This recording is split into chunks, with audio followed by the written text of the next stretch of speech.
సిద్దిపేట జిల్లా హుస్నాబాద్ పట్టణ శివారులో మంత్రి పొన్నం ప్రభాకర్ మార్నింగ్ వాక్ చేస్తూ పలు అభివృద్ధి పనులను పరిశీలించారు. పందేళ్ల భాగం నుంచి ఎల్లమ్మ చెరువు కాలువ వరకు పర్యటించి కాలువల అభివృద్ధి ద్వారా రైతులకు సాగునీరు అందించేందుకు తీసుకోవాల్సిన చర్యలపై అధికారులతో చర్చించారు.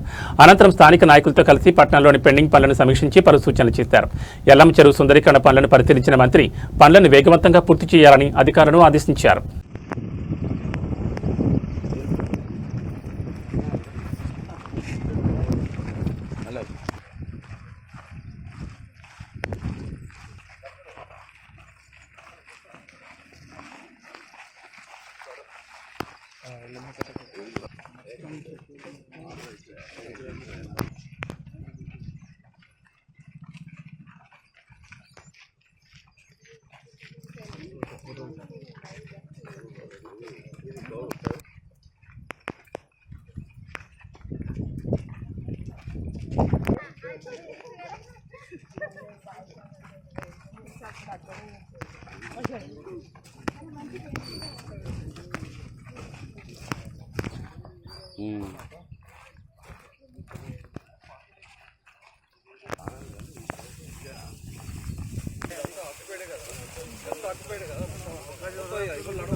ఇది ఫార్మేషన్ తో ఆల్రెడీ